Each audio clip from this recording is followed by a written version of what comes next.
New Market থানার হত্যা মামলায় গ্রেপ্তার হলেন সাবেক সেনা কর্মকর্তা জিয়াউল আহসান। বিষয়টি নিশ্চিত করেছে পুলিশ। এখন তাকে রাখা হয়েছে ডিবি কার্যালয়ে। এর আগে ৬ই আগস্ট শীর্ষ পদগুলোতে বড় রদবদল আনে সেনাবাহিনী। তখনই বরখাস্ত হন মেজর জেনারেল জিয়াউল।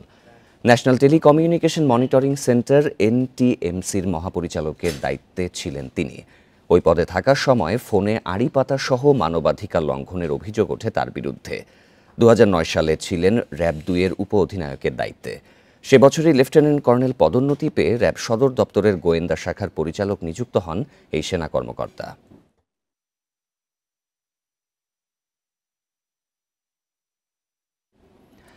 এ বিষয়ে আরও জানাতে বার্তাকক্ষ থেকে যোগ দিচ্ছেন সহকর্মী মোহাম্মদ ওমর ফারুক। ওমর ফারুক, জিয়াউল হাসানের গ্রেপ্তারের বিষয়ে পুলিশ কি তথ্য জানিয়েছে? বর্তমানে তো তিনি ডিবি কার্যালয়ে রয়েছেন, তাছাড়া তার বিরুদ্ধে কি গুরুতর অভিযোগ রয়েছে? দেখুন, মেজর জেনারেল জিয়াউল আহসান তিনি NTMCর মহাপরিচালক ছিলেন সবশেষ। তাকে শেখ হাসিনা সরকারের পদত্যাগের পরদিনই কিন্তু তাকে সেখান থেকে বরখাস্ত করা হয়েছে। ISPR এর পক্ষ থেকে গণমাধ্যমকে জানানো হয়েছে। তাকে দুপুরে গ্রেপ্তার করা হয়েছে। দুপুরে গ্রেপ্তার করার পরে তাকে এখন ডিবি হেফাজতে রাখা হয়েছে। আমরা নিউমার্কেট থানায় কথা বলেছিলাম, তারা যে বিষয়টি বলছিলেন যে নিউমার্কেট থানা 2টি হত্যা মামলা হয়েছে। 2টি হত্যা মামলার মধ্যে একটি হকার, একটি নিউমার্কেট থানার সামনে একজন হকার এবং একজন শিক্ষার্থী নিহতের ঘটনায় তাদের পরিবারের পক্ষ থেকে মামলা হয়েছে। ওই মামলায় তাকে গ্রেপ্তার দেখানো হয়েছে। তিনি এখন ডিবি হেফাজতে রয়েছেন। তবে আমাদের এর বাইরে পুলিশের পক্ষ থেকে কোনো তথ্য এখন পর্যন্ত আমরা পাইনি। তবে আমরা আরেকটু বিষয় জানিয়ে রাখি, তিনি যখন NTMCর মহাপরিচালক পদে ছিলেন তখন কিন্তু সাধারণ মানুষের ফোনে আড়ি পাতা থেকে শুরু করে মানবাধিকার লঙ্ঘনেরও তার বিরুদ্ধে গুরুতর অভিযোগ রয়েছে। মায়ের ডাক একটি সংগঠন রয়েছে যাদের পরিবারের সদস্যদেরকে গুম করা হয়েছে। তারা কিন্তু গত 13ই আগস্ট একটি সমাবেশ করেছে। সমাবেশ করে তাকে গ্রেপ্তারের দাবি জানানো হয়েছে। আমি একটু তথ্য জানিয়ে রাখি, যেদিন তাকে বরখাস্ত করা হয়েছিল সেনাবাহিনীর পক্ষ থেকে, এর পরের দিনেই তিনি বিমানবন্দরে তিনি পালিয়ে যাওয়ার একটি গুঞ্জন উঠেছিল। সেখান থেকে সেনাবাহিনীর পক্ষ থেকে তাকে আটক করা হয়েছে এমন একটি গুঞ্জন উঠেছিল। এরপরে আজকে তাকে গ্রেপ্তার দেখানো হয়েছে। যখন তিনি র্যাবের গোয়েন্দা অধিদপ্তরের অতিরিক্ত মহাপরিচালক ছিলেন তখন তার বিরুদ্ধে যে অভিযোগগুলো ছিল, যে মানুষকে গুম করে নিয়ে যাওয়া, আয়নাঘরে রাখার সহ মানুষকে হত্যার অভিযোগ উঠেছিল তার বিরুদ্ধে। যদি সব মিলিয়ে আমি বলতে চাই, এখনকার যে পরিস্থিতি এবং পুলিশের পক্ষ থেকে আমরা যতটুকু জানতে পেরেছি, তাকে একটি হত্যা মামলা আটক করা হয়েছে। হত্যা মামলা ছাড়াও তার বিরুদ্ধে কিন্তু অনেক অভিযোগ রয়েছে। আমরা যখন গণভবনে যখন সাধারণ মানুষরা গিয়েছিল তখন বেশ কয়েকটি নথিপত্র সাংবাদিকদের কাছে এসেছে। সেইখানে দেখা গিয়েছিল যে সাধারণ মানুষের ফোন আলাপ কীভাবে তিনি যিনি আড়ি পেতেছিলেন এবং প্রতিদিন সেই আড়ির যে ফোন আলাপগুলো আড়ি পাতা হয়েছিল সেসব কথাগুলো কিন্তু তিনি প্রধানমন্ত্রীর কার্যালয়ে প্রতিদিন সকালেই তার হাতে পৌঁছে দিতেন। এবং এই ধরনের অভিযোগ তার বিরুদ্ধে আরও রয়েছে এবং সেসব মিলিয়ে তাকে গ্রেপ্তার দেখানো হয়েছে। এবং আগামীকাল আমরা যতটুকু জানি আজকে রাতের মধ্যে না হয় কালকে সকালের মধ্যে তাকে নিম্ন আদালতে তোলা হবে।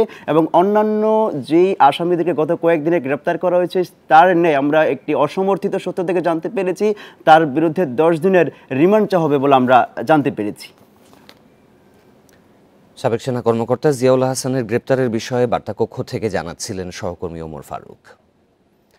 অন্তর্বর্তীকালীন সরকারের পরিধি বাড়ছে। নতুন উপদেষ্টা হিসেবে জাহাঙ্গীর আলম, ওয়াহিদ উদ্দিন মাহমুদ, ফাউজুল কবির খান ও আলিমা মজুমদারের নাম শোনা যাচ্ছে। আজ বিকেল 4টায় বঙ্গভবনে তারা শপথ নেবেন বলে জানা গেছে। এ নিয়ে উপদেষ্টা পরিষদের সদস্য হবেন 21 জন। সবশেষ গেল মঙ্গলবার শপথ নেন উপদেষ্টা ফারুকী আজম। তাকে মুক্তিযুদ্ধ বিষয়ক মন্ত্রণালয়ের দায়িত্ব দেওয়া হয়েছে। এর আগে রোববার শপথ নেন বিধান রঞ্জন রায় ও সুপ্রদীপ চাকমা। এর মধ্যে বিধান রঞ্জন রায় প্রাথমিক ও গণশিক্ষা মন্ত্রণালয় এবং সুপ্রদীপ চাকমা পার্বত্য চট্টগ্রাম বিষয়ক মন্ত্রণালয়ের দায়িত্ব পেয়েছেন। গত 8ই আগস্ট রাতে ডক্টর মুহাম্মদ ইউনূসের নেতৃত্বে অন্তর্বর্তী সরকারের 14 উপদেষ্টা শপথ নেন।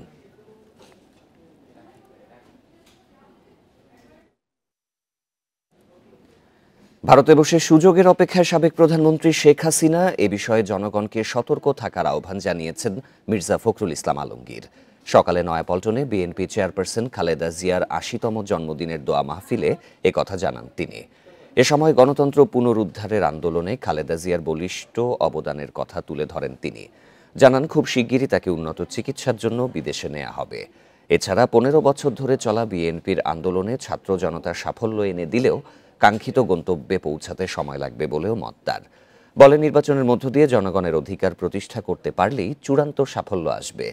জনগণের অর্জন নষ্ট করতে আবার নতুন কোনো ফ্যাসিবাদ আসে কিনা সেই শঙ্কাও রয়েছে বলে জানান মির্জা ফখরুল। এখনও নানা চক্রান্ত অব্যাহত রয়েছে উল্লেখ করে তিনি বলেন, সাম্প্রদায়িক সহিংসতা সৃষ্টির চেষ্টাও চলছে।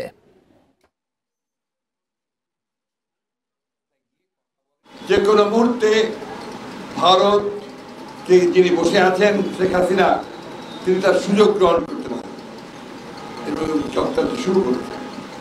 সেই চক্রান্তকে প্রতিরোধ করাই এখন আমাদের কাজ। এই যে আপনার কমিউনালিজমের কথা বলছে না, সাম্প্রদায়িকতা, সংখ্যালঘু সম্প্রদায়ের উপর অত্যাচার, এসব কথা বলছে না ওরা, এটা তাদের একটা চক্রান্ত। সড়কের দায়িত্ব ট্রাফিক পুলিশকে দিয়ে শিক্ষার্থীদের ক্লাসে ফেরার আহ্বান জানিয়েছেন বৈষম্য বিরোধী ছাত্র আন্দোলনের সমন্বয়ক সার্জিস আলম। সকালে ঢাকা বিশ্ববিদ্যালয়ে অমর ২১ হলে এক সংবাদ সম্মেলনে কথা বলেন তিনি। এ সময় তিনি জানান, বর্তমানে অনেক ভুয়া সমন্বয়ক ও সহ সমন্বয়ক তৈরি হয়েছে।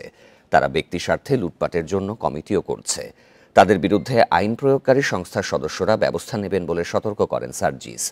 ১৫ আগস্ট শোক দিবসে ধানমন্ডি ৩২ নম্বর সহ নানা জায়গায় যে অনাকাঙ্ক্ষিত ঘটনা ঘটেছে, বৈষম্য বিরোধী ছাত্র আন্দোলন তা সমর্থন করে না উল্লেখ করে তিনি বলেন, এসব ঘটনা নতুন বাংলাদেশের উদ্যমের সঙ্গে মানানসই নয়। কাউকে ইচ্ছাকৃত বা রাজনৈতিকভাবে হেয় করা যাবে না। পুরো বৈষম্য বিরোধী ছাত্র আন্দোলনের পক্ষে স্পষ্ট বার্তা, যেখানে যখন পুলিশের কোন একটি টিম বা ট্রাফিকের টিম, আইন শৃঙ্খলা রক্ষাকারী বাহিনীর টিম আসবে, তাদেরকে তাদের দায়িত্বটি বুঝে দিয়ে ছাত্র সমাজকে সেখানে সরে যেতে হবে। আপনাদেরকে অবশ্যই শিক্ষা প্রতিষ্ঠানে ফিরে যেতে হবে, আপনাদের ক্লাসে ফিরে যেতে হবে, পড়ায় ফিরে যেতে হবে। এবং স্বরাষ্ট্র মন্ত্রণালয় ও আইন মন্ত্রণালয় সিদ্ধান্ত নিলে সাবেক প্রধানমন্ত্রী শেখ হাসিনাকে দেশে ফেরত পাঠাতে ভারতকে আহ্বান জানাবে ঢাকা। বৃহস্পতিবার বার্তা সংস্থা রয়টার্সকে দেয়া এক সাক্ষাৎকারে এ কথা বলেন পররাষ্ট্র উপদেষ্টা এম তৌহিদ হোসেন। সেখানে সাবেক প্রধানমন্ত্রীর অবস্থান ভারত সরকারের জন্য বিব্রতকর পরিস্থিতি তৈরি করেছে বলেও মন্তব্য তার। বিষয়টি দুপক্ষেরই জানা উল্লেখ করে তিনি বলেন, ঢাকা নিশ্চিত দিল্লি এই প্রসঙ্গে যত্নবান হবে। একই প্রশ্নে ভারতের পররাষ্ট্র মন্ত্রণালয়ের সঙ্গেও যোগাযোগ করেছিল রয়টার্স, তবে তারা তাৎক্ষণিকভাবে মন্তব্য করতে রাজি হয়নি। আর নির্বাচন নিয়ে তৌহিদ হোসেন বলেন, বাংলাদেশের পরবর্তী নির্বাচনের সময়রেখা সেপ্টেম্বর মাস নাগাদ আরও স্পষ্ট হবে। অন্তর্বর্তী সরকারের কারো রাজনৈতিক উচ্চাকাঙ্ক্ষা নেই বলেও রয়টার্সকে জানান পররাষ্ট্র উপদেষ্টা।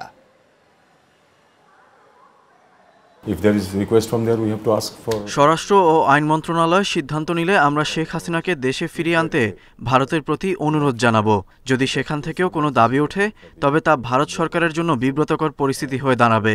আমি মনে করি ভারত সরকার এ বিষয়ে অবগত এবং এই প্রসঙ্গে যত্নবান হবে। আর পরবর্তী নির্বাচনের সময়রেখা সেপ্টেম্বর মাস নাগাদ আরও স্পষ্ট হবে। আমরা অতিরিক্ত একদিনও ক্ষমতায় থাকতে চাই না।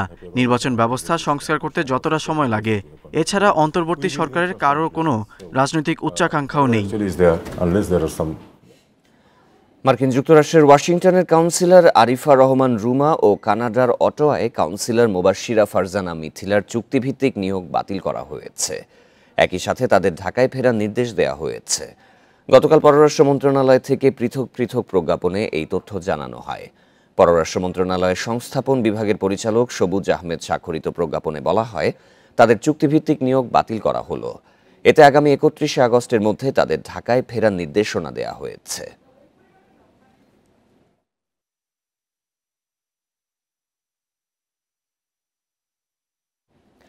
কমেছে সব ধরনের সবজি, ডিম ও মাংসের দাম, তবে সরবরাহ কমের অজুহাতে কাঁচা মরিচের দাম বাড়তি। বাজারে মধ্যস্বত্বভোগী না থাকায় স্বস্তিতে ক্রেতারা। সিন্ডিকেট ভেঙে দেয়া সহ বাজারে নিয়মিত নজরদারি বাড়াতে নতুন সরকারের প্রতি আহ্বান জানান তারা। চট্টগ্রামের সবজি থেকে শুরু করে মুরগি, ডিম সবকিছুরই দাম এখন কিছুটা কম, তবে সমুদ্রে মাছ কম ধরা পড়ায় দাম কিছুটা বাড়তি। দেশি মুরগি আমরা 500 টাকা বিক্রি করতেছি। মাছের সিজন, কিন্তু মাছ ভালো করে পড়তেছে না। মাছ যা আসতেছে সীমিতর ভিতরে, আর কোয়ালিটির মাছ খুব কম, মাছের দাম একটু বেশি। রাজশাহীর বাজারে সবজির দাম কমলেও বেড়েছে কাঁচামরিচ ও পেঁয়াজের দাম। কাঁচামরিচ কেজিতে 200 টাকা বেড়ে বিক্রি হচ্ছে 400 টাকায়, আর পেঁয়াজ বিক্রি হচ্ছে 110 টাকা কেজিতে। কাঁচামরিচের দাম আজকে খুবই বেশি, 400 টাকা কেজি। গত সপ্তাহে বা 2-3 দিন আগে যেটা ছিল 200 টাকা কেজি। বরিশালের বাজারে সব ধরনের সবজির দাম কেজিতে কমেছে 10 টাকা পর্যন্ত। মুরগির দামও কেজিতে 15 টাকা পর্যন্ত কমেছে। প্রকারভেদে চালের দাম বেড়েছে কেজিতে 2 থেকে 3 টাকা পর্যন্ত। পেঁয়াজ বিক্রি করি একটা বেশি 98 টাকা, একটা বেশি 110 টাকা, 105 টাকা কিনে দেশি পেঁয়াজ। খুলনার বাজারে গরুর মাংস সবজির দাম কিছুটা কমলেও বেড়েছে কাঁচামরিচের দাম। আগে অনেক দাম দিয়ে কিনতে হতো, এখন কিছুটা হলেও নিয়ন্ত্রণ আছে। প্রত্যেকে যদি বাজারগুলো একটু মনিটরিং করে, একটু তারা যাতায়াত করে, তাহলে হয়তো আরও কমার সম্ভাবনা আছে। সরবরাহ ভালো থাকায় গাজীপুরের দাম কমেছে মুরগির। সিলেটের দাম কমেনি সবজি ও মাছ মাংসের। সরবরাহ কম থাকায় বগুড়ায় কাঁচামরিচ কেজিতে 160 টাকা বেড়ে বিক্রি হচ্ছে 360 টাকায়। সোহেলি জাহান, ইন্ডিপেন্ডেন্ট নিউজ। রাজধানীর বাজারগুলোয় এখনও চড়া আলু পেঁয়াজের দাম। এছাড়া সব ধরনের সবজির দামও বাড়তি বলছেন ক্রেতারা। বিক্রেতারা জানান প্রতি কেজি আলুর দাম রাখা হচ্ছে 45 থেকে 50 টাকা, আর পেঁয়াজের দাম 110 থেকে 120 টাকা। তবে কিছুটা কমেছে মুরগি ও ডিমের দাম। প্রতি কেজি ব্রয়লার মুরগি বিক্রি হচ্ছে 140 থেকে 150 টাকায়। সোনালী মুরগির কেজি রাখা হচ্ছে 250 টাকা। এছাড়া ফার্মের মুরগির ডিমের দাম ডজনে 5 টাকা কমে বিক্রি হচ্ছে 145 টাকায়। কাঁচামরিচের দাম এখনও বাড়তি। এছাড়া সবজির দাম এখনও কমেনি। বেশিরভাগ সবজি প্রতি কেজি বিক্রি হচ্ছে 50 টাকার উপরে। এদিকে নিত্যপণ্যের দাম নিয়ন্ত্রণে কারওয়ান বাজার, মোহাম্মদপুর সহ 4টি বাজারে অভিযান চালাচ্ছে ভোক্তা অধিকার সংরক্ষণ অধিদপ্তর। বাড়তি দাম না নিতে সতর্ক করা হচ্ছে বিক্রেতাদের।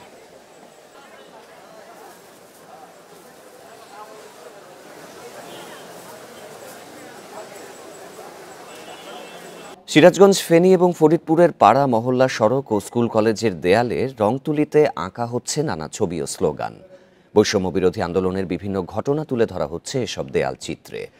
সাম্প্রদায়িক সম্প্রীতি, দেশের ইতিহাস ও ছাত্র আন্দোলনের উত্তাল দিনগুলোর চিত্র ফুটিয়ে তোলার চেষ্টা করা হয়েছে এসব গ্রাফিতির মাধ্যমে। সিরাজগঞ্জের শিক্ষার্থীরা চাঁদা তুলে বিভিন্ন গ্রুপে ভাগ হয়ে এই কাজ করছে। শুধু গ্রাফিতি নয়, সড়কে যানজট নিরসনে ট্রাফিকের ভূমিকাও পালন করছে শিক্ষার্থীরা। পাশাপাশি গাছ লাগাচ্ছে সড়কে। ফেনীতে দেয়ালে দেয়ালে রং তুলির আঁচড়ে ফুটে উঠেছে রাষ্ট্র সংস্কারে তরুণদের ভাবনা। কেউ ফুটিয়ে তুলছেন উদ্যমী প্রতিবাদ, কেউ আবার ফুটিয়ে তুলছেন বৈষম্য বিরোধী ছাত্র আন্দোলনে নিহত আবু সাইদ, মুগ্ধ এবং ফেনীর শ্রাবণের বীরত্ব গাঁথা। ফরিদপুরে নতুন সরকারের কাছে আগামী প্রত্যাশা তুলে ধরেছেন শিক্ষার্থীরা। আমাদের এই গ্রাফিতির মূল থিমটা হচ্ছে আসলে স্বাধীনতার সুখ আর কি। তো এই কথার মধ্যে আমরা আসলে জিনিসটার মিনিং বুঝতে পারি। স্বাধীনতার এই যে সুখগুলো আমরা আসলে দেয়ালে দেয়ালে ছড়াই দিতে চাই। যারা দুর্নীতিটা আসলে করেছে তারাই যাতে সামনের বার আরো সচেতন হয়, যাতে তারা রাস্তায় বের হলে আমাদের এই লেখালেখিগুলো দেখতে পারে। এখানে যারা আন্দোলনে শহীদ হয়েছে তাদের অনেক রক্ত ঝরেছে এবং তারা অনেক শ্রম দিয়েছে। এই রক্তের কারণে আরো অনেক মানুষ উদ্বুদ্ধ হয়েছে। বগুড়ায় বৈষম্য বিরোধী ছাত্র আন্দোলনের সময় শিক্ষক সেলিম হোসেন নিহতের ঘটনায় সাবেক প্রধানমন্ত্রী শেখ হাসিনা, আওয়ামী লীগের সাধারণ সম্পাদক ওবায়দুল কাদের সহ 101 জনের নাম উল্লেখ করে অজ্ঞাত 350 জনের বিরুদ্ধে হত্যা মামলা হয়েছে। সকালে নিহতের বাবা সেকেন্দার আলী বাদী হয়ে বগুড়ার সদর থানায় মামলাটি দায়ের করেন। পুলিশ জানিয়েছে হত্যার নির্দেশদাতা হিসেবে শেখ হাসিনা ও ওবায়দুল কাদেরকে মামলার প্রধান আসামি করা হয়েছে। এছাড়া আওয়ামী লীগের 2 জন সাবেক সংসদ সদস্য, 5 জন উপজেলা চেয়ারম্যান, 2 জন মেয়র সহ আরও 43 জনের নাম উল্লেখ এবং অজ্ঞাত আরও 350 জনকে আসামি করা হয়েছে। নিহতের পরিবারের অভিযোগ, আন্দোলন চলাকালে 4ই আগস্ট শহরের আইএফআইসি ব্যাংক কার্যালয়ের সামনে শিক্ষক সেলিম হোসেনকে হত্যা করে আওয়ামী লীগের নেতাকর্মীরা।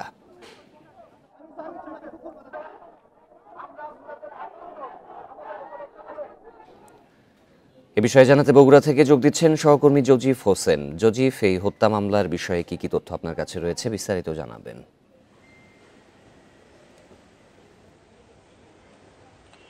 বগুড়ায় এই চলমান যে সহিংসতা চলছিল, আসলে কোটা বিরোধী আন্দোলন, পরবর্তীতে সরকারের পদত্যাগের যে আন্দোলন চলছিল, সেই আন্দোলন ঘিরে আপনি জানেন যে সারা দেশের মতো বগুড়াতেও কিন্তু একই অবস্থা আমরা দেখেছি। এবং এই আন্দোলন ঘিরে, গোটা আন্দোলন ঘিরে কিন্তু এখনো পর্যন্ত আমাদের কাছে যে তথ্য রয়েছে, প্রায় 12 জন নিহত হয়েছেন।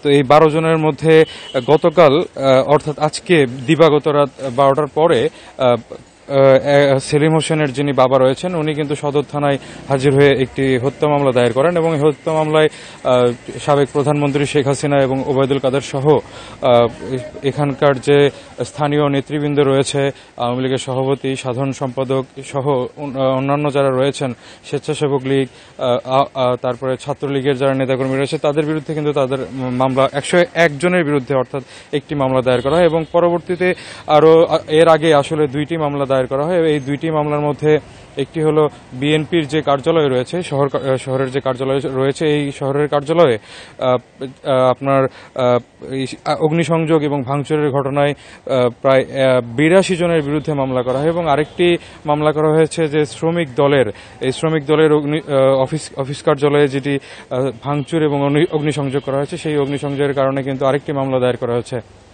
তো মোটামুটি এখনো পর্যন্ত 3টি মামলা দায়ের করা হয়েছে বগুড়ায় এই সহিংসতার ঘটনাগুলোতে।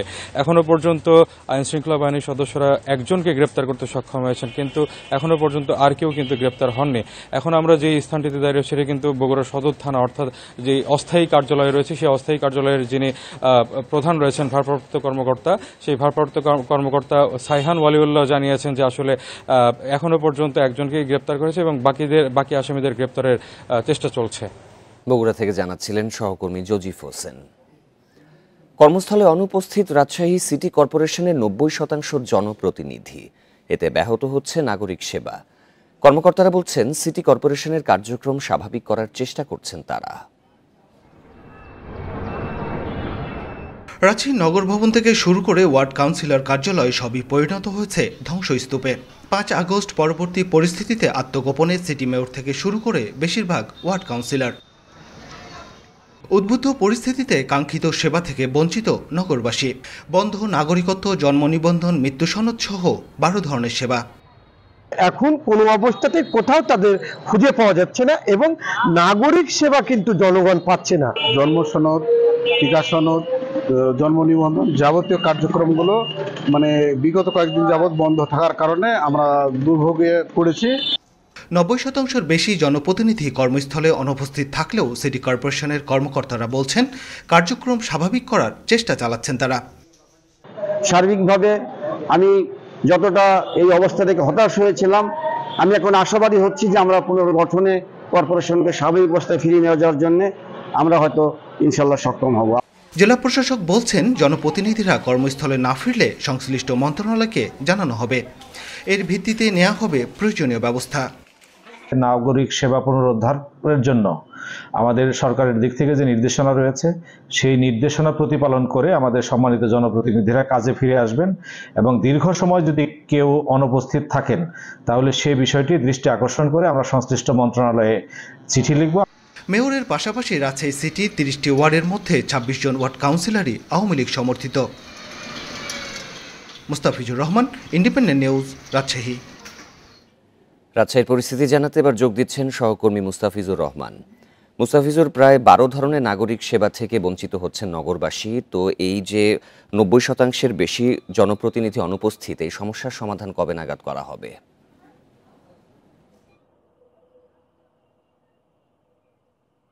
দেখুন, 5 তারিখের পর থেকেই কিন্তু রাজশাহীতে যে তাণ্ডব চলেছিল সেটির এখন আমরা দেখতে পাচ্ছি যে আমি এখন অবস্থান করছি রাজশাহী সিটি ভবনের সামনে। এটি পুরোটাই একটি বিধ্বস্ত। ঠিক এই ভবনটি নয়, রাজশাহীর যে 30টি ওয়ার্ড কার্যালয় রয়েছে প্রত্যেকটিরই কিন্তু একই অবস্থা। অর্থাৎ যখন কার্যালয়গুলো এই অবস্থায় এবং সেই সাথে এখানে যে কাজগুলো করা হতো, অর্থাৎ কম্পিউটার যেগুলো ছিল সেগুলো সবই কিন্তু নিয়ে যাওয়া হয়েছে বা কোথাও পুড়িয়ে দেওয়া হয়েছে, যার ফলে সিটি ভবনের যেমন টেকনিক্যাল জিনিসগুলো, সাপোর্টিং যে ইনস্ট্রুমেন্টগুলো ছিল সেগুলো যেমন ধ্বংস হয়ে গেছে, সেই সাথে ওয়ার্ডগুলোর একই অবস্থা, যার ফলে নাগরিক সেবার যে নাগরিকত্ব সনদ, জন্ম নিবন্ধন, মৃত্যু সনদ সহ এনআইডি যে সংশোধনী যে বিষয়গুলো থাকে, এছাড়া যে আনুষঙ্গিক যে সুবিধাগুলো যেগুলো নগরবাসী পেয়ে থাকতো, এই সবগুলো কিন্তু এখন বন্ধ বলা যেতে পারে। 5 তারিখের পর থেকে অনেকটাই স্থবির। এখন সেই সাথে যারা নির্বাচিত জনপ্রতিনিধি ছিলেন তারাও কিন্তু এখন মাঠে নেই এবং অনেকটা বলা যেতে পারে অনুপস্থিত। একাধিক সূত্র বলছে তারা আত্মগোপনে রয়েছে। তো নগর পিতা থেকে শুরু করে কাউন্সিলররা যখন অনুপস্থিত থাকে, যার ফলে কিন্তু নাগরিক সেবা ব্যাহত হবে, ঠিক সেটাই স্বাভাবিক এবং নগরবাসীর যে ভোগান্তি বাড়ছে সেটিও কিন্তু দৃশ্যনীয়। এবং এক্ষেত্রে কিন্তু গতকালকেই যে মন্ত্রণালয় থেকে একটি নির্দেশ বা প্রজ্ঞাপন জারি করা হয়েছে এবং প্রশাসনিক ক্ষমতা কিন্তু এখানে যারা প্রশাসনিক কর্মকর্তা রয়েছেন তাদেরকে দেওয়া হয়েছে এবং তারা বলছিলেন যে তারা নাগরিক সেবা যতটুকু সম্ভব তারা দিয়ে যাওয়ার ব্যবস্থা করবেন। সেই সাথে যে ওয়ার্ডগুলোতে কাউন্সিলররা থাকবেন না, তার পার্শ্ববর্তী ওয়ার্ডের যে যারা উপস্থিত থাকবেন তাদেরকে দিয়ে এই কাজগুলো অব্যাহত করা হবে এবং যদি সর্বশেষ কাউন্সিলরগুলোকে নাই পাওয়া যায় তাহলে কিন্তু এখানে রাজশাহী সিটি কর্পোরেশনের যে প্রশাসনিক কর্মকর্তা রয়েছেন তিনি বিষয়টি দেখভাল করবেন, এমনটি কিন্তু আমাদেরকে জানিয়েছেন। আর অপরদিকে এখান থেকে যে বিভাগীয় কমিশনার রয়েছেন তিনি কিন্তু বারবার একটি কথা বলছিলেন যে নির্দিষ্ট সময়ের মধ্যে যদি নির্বাচিত জনপ্রতিনিধিরা তারা উপস্থিত না হয়ে থাকেন তাহলে কিন্তু তাদের এই পদটি খারিজ হয়ে যাবে বা শূন্য হয়ে যাবে।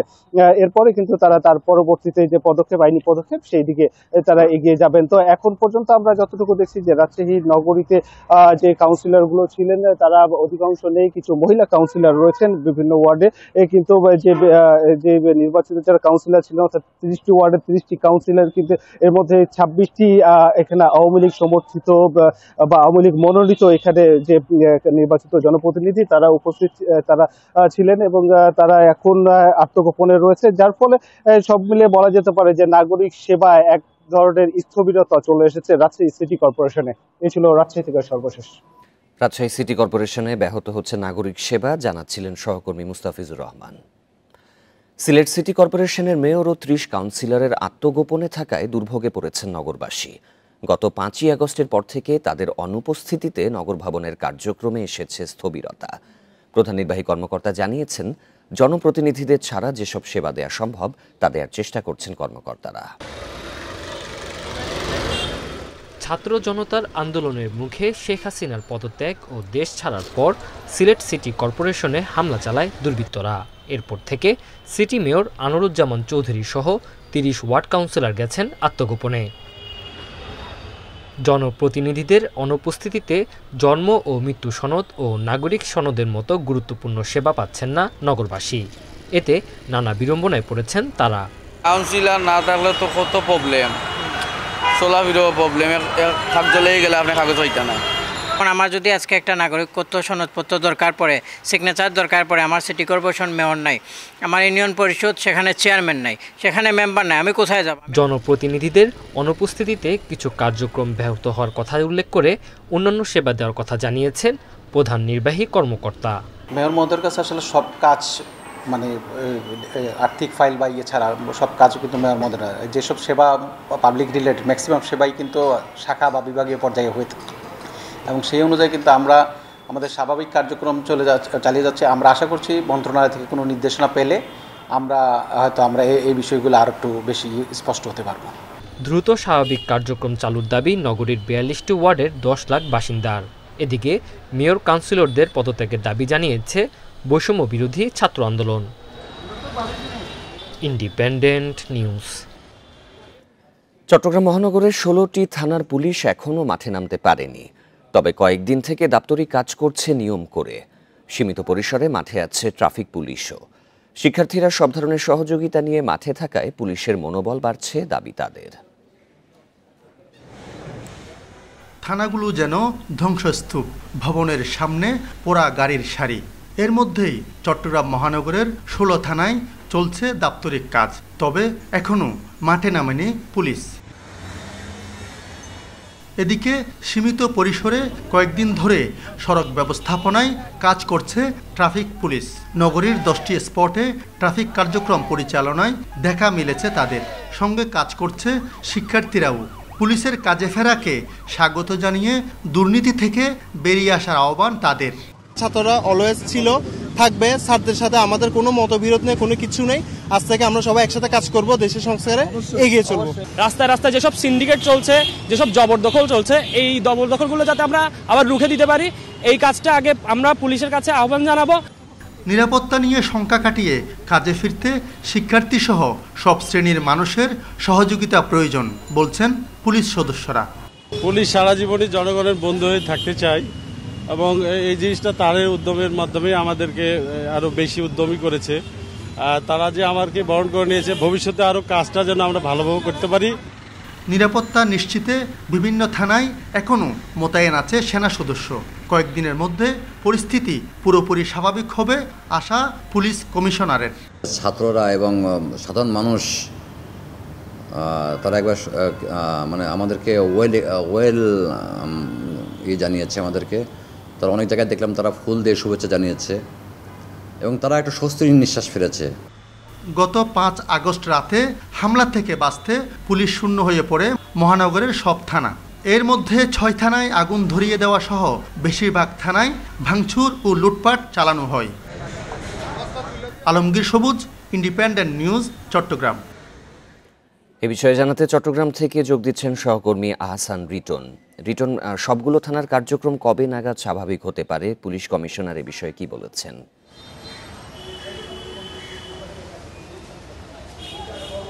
দেখুন, 5 তারিখ যে ধ্বংসযজ্ঞ প্রতিটি থানায় চলেছে, তারপর আসলে আমরা দেখছি মোটামুটি 1 সপ্তাহ পর প্রতিটি থানায় সীমিত আকারে তাদের যে কার্যক্রম সেটি শুরু হয়েছে, যদিও তারা এখনো পর্যন্ত মাঠে নামতে পারেন। আমরা মাঠে যাদেরকে দেখেছি তারা হচ্ছে নগরের 8-10টি পয়েন্টে পুলিশের যে ট্রাফিক বিভাগ রয়েছে তাদের কিছু সদস্য সেখানে নেমেছে এবং তাদের সঙ্গে বৈষম্য বিরোধী ছাত্র আন্দোলনের যে সমস্ত কর্মী, শিক্ষার্থী এবং আনসার রয়েছে।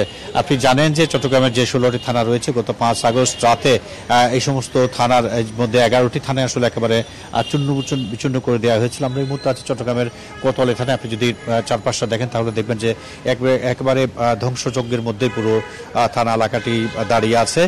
মোটরসাইকেল, কার এবং তাদের যে সমস্ত অস্ত্রাগারের মধ্যে যে সমস্ত অস্ত্র ছিল সমস্ত কিছু আসলে তছনছ করে দেওয়া হয়েছে। যে কম্পিউটারগুলো ছিল, যে তাদের যে সিসিটিভি ক্যামেরা ছিল, সমস্ত কিছু আসলে ভেঙে চুরে এবং আগুন লাগিয়ে দিয়ে একেবারে ছাই করে দেওয়া হয়েছে।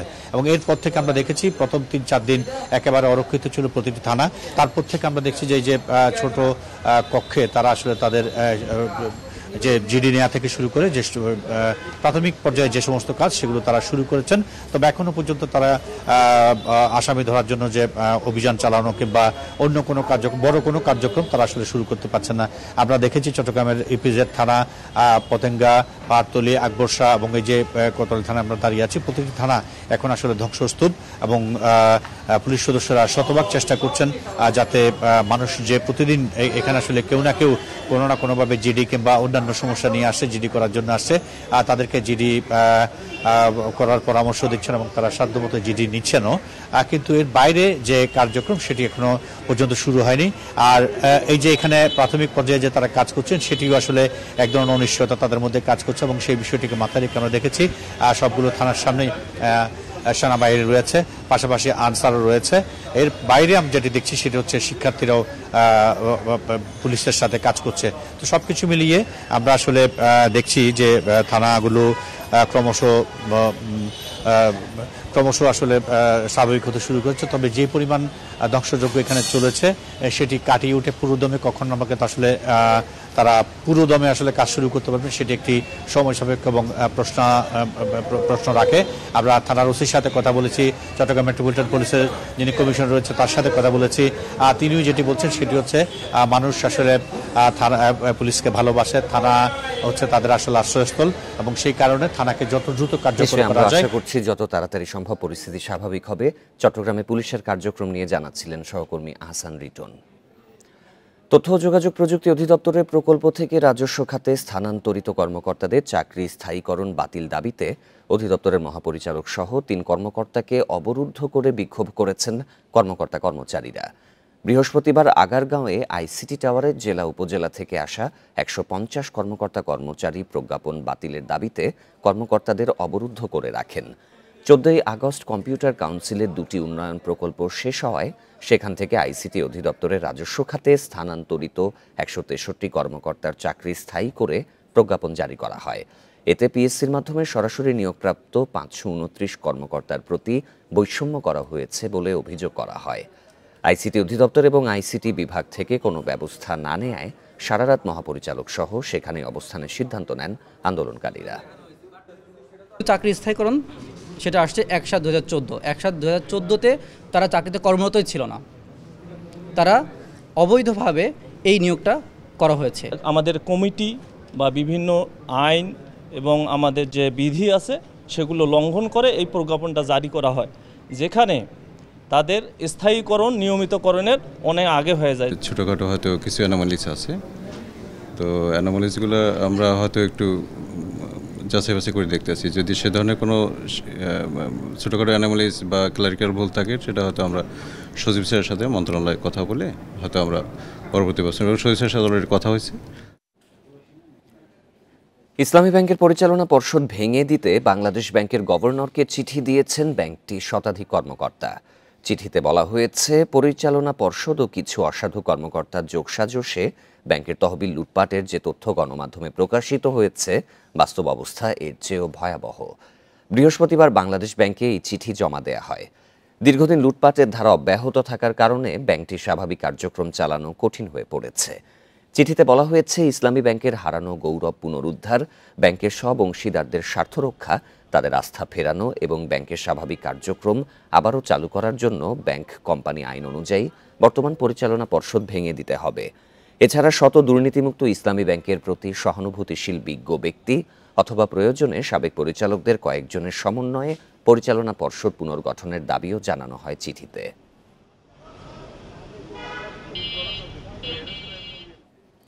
চলতি অর্থবছরের জাতীয় বাজেটে কালো টাকা সাদা করার যে সুযোগ দেয়া হয়েছে তা বাতিল করার আহ্বান জানিয়েছেন বিশ্বব্যাংক ঢাকা কার্যালয়ের সাবেক মুখ্য অর্থনীতিবিদ ডক্টর জাহিদ হোসেন। ফেসবুক পোস্টে এই আহ্বান জানান তিনি। এ বিষয়ে অর্থ উপদেষ্টা সালেউদ্দিন আহমেদের দৃষ্টি আকর্ষণ করেন ডক্টর জাহিদ। বলেন, কালো টাকা সাদা করার যে সুযোগ এই অর্থবছরে দেয়া আছে তা বাতিল করা হোক। সর্বোচ্চ আয়করের সঙ্গে 5 থেকে 10% জরিমানা যোগ করে সীমিত সময়ের জন্য এই সুযোগ পুনর্বহাল করার বিষয়টি বিবেচনা করার আহ্বান জানান তিনি। চলতি অর্থবছরের বাজেটে নির্দিষ্ট হারে কর দিয়ে কালো টাকা সাদা করার সুযোগ দেওয়ার পর তা নিয়ে তীব্র সমালোচনা হয়। বঙ্গোপসাগরে লঘুচাপের প্রভাবে সারা দেশেই রয়েছে বৃষ্টির পূর্বাভাস। তবে ভারী থেকে অতি ভারী বর্ষণের মুখে পড়তে পারে খুলনা, বরিশাল, চট্টগ্রাম ও সিলেট। আবহাওয়া অফিস জানিয়েছে, লঘুচাপের প্রভাবে সঞ্চালনশীল মেঘমালা তৈরি হচ্ছে। এর প্রভাবে উপকূলীয় এলাকায় ঝোড়ো হাওয়া বয়ে যাওয়ার শঙ্কাও রয়েছে। এতে সমুদ্র বন্দরগুলোতে জারি রয়েছে 3 নম্বর সতর্ক সংকেত। পরবর্তী নির্দেশ না দেওয়া পর্যন্ত মাছ ধরার নৌকা ও ট্রলারকে উপকূলের কাছাকাছি থাকতে বলা হয়েছে।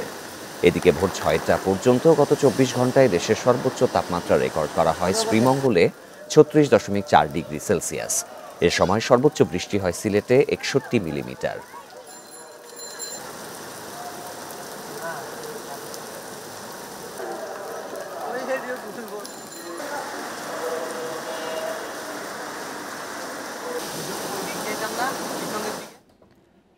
কিশোরগঞ্জের করিমগঞ্জে হাওরে মাছ ধরতে গিয়ে বজ্রপাতে 2 জেলের মৃত্যু হয়েছে। এই ঘটনায় আহত হয়েছেন আরও 3 জেলে। বৃহস্পতিবার মধ্যরাতে উপজেলার জয়কা ইউনিয়নের উত্তর কলাবাগ এলাকায় এই ঘটনা ঘটে। নিহতরা হলেন উত্তর কলাবাগ গ্রামের আলী আকবর ও কাঞ্চন মিয়া। করিমগঞ্জ থানার ওসি মোহাম্মদ মিজানুর রহমান ঘটনার সত্যতা নিশ্চিত করে বলেন, বৃহস্পতিবার রাতে উত্তর কলাবাগ এলাকার হাওরে মাছ ধরতে যান 7 জন জেলে। গভীর রাতের দিকে বৃষ্টি ও বজ্রপাত ঘটে, এতে ঘটনাস্থলেই 2 জেলে মারা যায়। খবর পেয়ে এলাকাবাসী আহতদের উদ্ধার করে হাসপাতালে ভর্তি করে।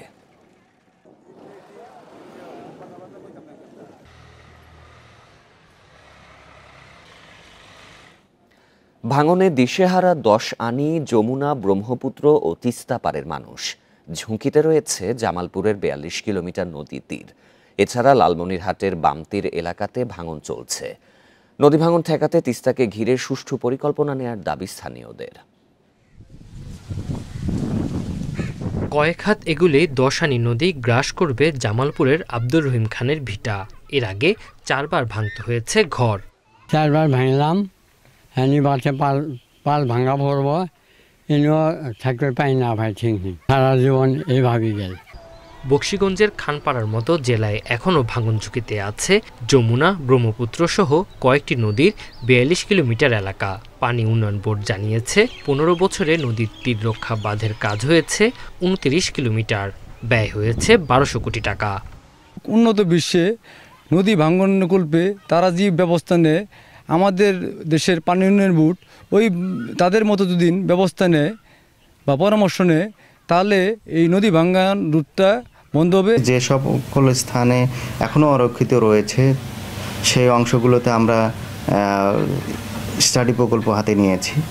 এই স্টাডি প্রকল্পে বাকি যে অরক্ষিত অংশ রয়েছে সেগুলোর সুপারিশ মোতাবেক আমরা ডিবিবি দাখিল করব। লালমনিরহাটের তিস্তার বামতির এলাকাগুলোতে ভাঙন দেখা দিয়েছে। বিলীন হয়ে যাচ্ছে ঘরবাড়ি, ফসলি জমি। ভাঙন ঠেকাতে তিস্তাকে ঘিরে সুষ্ঠু পরিকল্পনা নেওয়ার দাবি স্থানীয়দের। 3 কিলো থেকে এই আসি 5 কিলো হুনিয়া কাছে শেষ সীমানায় রাস্তায় ছিল বাড়ি, এইবার বাড়ি ভাঙা আমার 8 বার হয়। জিও ব্যাগ বালি ভর্তি করে ভাঙন প্রশমন করার চেষ্টা করব। এছাড়া আপনারা আরও অবগত আছেন আমাদের তিস্তা নদীতে ফিজিবিলিটি স্টাডি চলমান রয়েছে। এই রিপোর্ট আমাদের ড্রাফট ফাইনাল ইতিমধ্যে হয়ে গেছে। ফাইনাল রিপোর্ট আশা করতেছি আমরা অতি দ্রুতই পেয়ে যাব। জেলায় কত কিলোমিটার এলাকা ভাঙন ঝুঁকিতে আছে সে তথ্য জানাতে পারেনি পানি উন্নয়ন board. Tanzil Hasnat, independent news. দিনাজপুরের বড়পুকুরিয়া কয়লা খনিতে আউটসোর্সিংয়ের মাধ্যমে নিয়োগপ্রাপ্তরা উচ্চ আদালতের রায় অনুযায়ী স্থানীয় নিয়োগের দাবি জানিয়েছে। সকালে দিনাজপুর প্রেস ক্লাবের সংবাদ সম্মেলনে এই দাবি জানান তারা। ভুক্তভোগীরা জানায় তাদের চাকরি স্থায়ী করার কথা থাকলেও খনি কর্তৃপক্ষ সেটি করেনি। এমনকি সাবেক প্রধানমন্ত্রী তাদের চাকরি স্থায়ী করার নির্দেশ দিলেও কর্তৃপক্ষ তা বাস্তবায়ন করেনি। বাধ্য হয়ে 87 জন চাকরি স্থায়ীকরণের দাবিতে 2018 সালে হাইকোর্টে রিট করে। পরবর্তীতে খনি কর্তৃপক্ষ হাইকোর্টের রায়ের বিরুদ্ধে উচ্চ আদালতে আপিল করে। উচ্চ আদালতে চাকরি স্থায়ীকরণের পক্ষে রায় দিলেও কর্তৃপক্ষ এখনও রায় বাস্তবায়ন করেনি বলে অভিযোগ করে ভুক্তভোগীরা।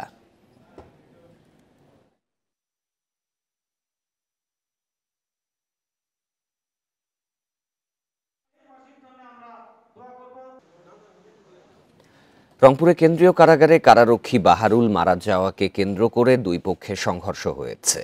এতে কারাগার এলাকায় পুলিশ ও সেনাবাহিনী মোতায়েন করা হয়েছে। এ বিষয়ে আরও জানাতে রংপুর থেকে যোগ দিচ্ছেন সহকর্মী নজরুল ইসলাম। নজরুল, এই মুহূর্তে কি পরিস্থিতি স্বাভাবিক হয়েছে কিনা, সংঘর্ষের ব্যাপারে পুলিশ কি বলছে?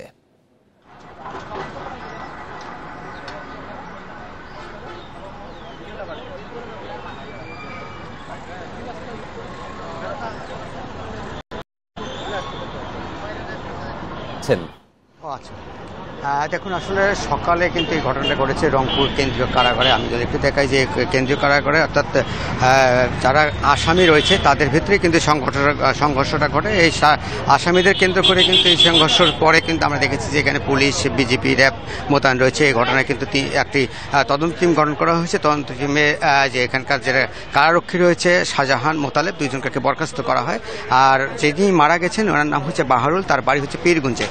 সে মারা যাওয়ার ঘটনাকে কেন্দ্র কিন্তু এখন উত্তাপ, অর্থাৎ আপনি নিশ্চয়ই দেখতে পাচ্ছেন জেলখানার গেটে সেনাবাহিনী, বিজিবি, র্যাব, পুলিশের বাহিনী এবং যারা আইনশৃঙ্খলা বাহিনী আছে তারা কঠোর অবস্থানে আছেন যাতে করে কোনো ধরনের আর নাশকতা না হয়, কোনো ধরনের ঘটনা না ঘটে। এটি আসলে তারা লক্ষ্য করছেন। ভিতরে আমরা দেখেছি যে ভেতরে কিন্তু জেলখানার ভেতরে প্রবেশ করেছেন জেলা প্রশাসক এবং বিভাগীয় কমিশনার, অর্থাৎ র্যাবের এখানকার অধিনায়ক এবং জিওসি অর্থাৎ সেনাবাহিনীর যিনি এখানকার প্রধান রয়েছেন তারা কিন্তু প্রবেশ করেছেন। এখনও তারা কিন্তু ভেতরেই প্রবেশ করে আছেন। সেখানে তারা দেখছেন ঘটনাটি আসলে মূল ঘটনাটি, সেটি তারা দেখেই অথবা সাংবাদিকদের সাথে তাই ব্রিফিং করবেন, এটি আসলে বলা হচ্ছে। তবে একটু আগে আমি পুলিশের যিনি এখানকার ঊর্ধ্বতন কর্মকর্তা তার সঙ্গে কথা বলেছি। তিনি যেমনটি জানিয়েছেন যে সকাল 8টার দিকে যে ঘটনা ঘটেছিল, অর্থাৎ যারা জেলখানায় রয়েছেন, কয়েদি রয়েছেন, তাদের মধ্যেই এই ঘটনাটি ঘটে এবং তারা মারামারি করছেন। মারামারি এক পর্যায়ে অর্থাৎ বাহালুল নামে এক আসামি তাকে মারপিট করে। মারপিটের ঘটনা হচ্ছে মারা যেতে পারে সেটি বলছেন। সেটি সেই মৃতদেহটি বের করে রংপুর অর্থাৎ মেডিকেল কলেজ হাসপাতালে মর্গে পাঠানো হয়েছে। সেখানে পোস্টমর্টম করা হচ্ছে। পোস্টমর্টম পরে আসলে জানা যাবে যে আসলে সেই ছেলেটিকে মারা হয়েছে কিনা, এটি আসলে তারা বলছেন। তবে সব মিলে দেখা যাচ্ছে যে এটি কিন্তু রংপুরে এই প্রথম কিন্তু একটি কারাগারে ঘটনা ঘটেছে এবং এরপরে কিন্তু কারারক্ষীরা রয়েছেন তারা কিন্তু কয়েক রাউন্ড গুলি বর্ষণ করেছেন এবং টিয়ার সেল নিক্ষেপ করেছেন অর্থাৎ পরিস্থিতি শান্ত করার জন্য। এখন পরিস্থিতি স্বাভাবিক রয়েছে কিছুটা।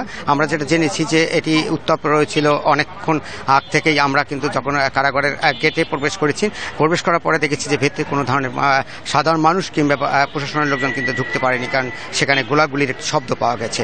এখন পর্যন্ত যেটা দেখেছি যে এখন যে ঘটনাটি ঘটেছে, এখন যারা ভেতরে রয়েছে তাদের সাথে কথা বলার পরে, অর্থাৎ যে বিভাগীয় কমিশনার এবং জেলা প্রশাসক তাদের সাথে কথা বলার পরেই কিন্তু আমরা আসল ঘটনা জেনে যাব। এই ছিল আমার কাছে কারাগার থেকে সর্বশেষ তথ্য। রংপুর কারাগারের বর্তমান পরিস্থিতি জানাচ্ছিলেন সহকর্মী নজরুল ইসলাম। এই ছিল বিরতিহীন সংবাদ দুপুরে। আমন্ত্রণ পরের আয়োজনে।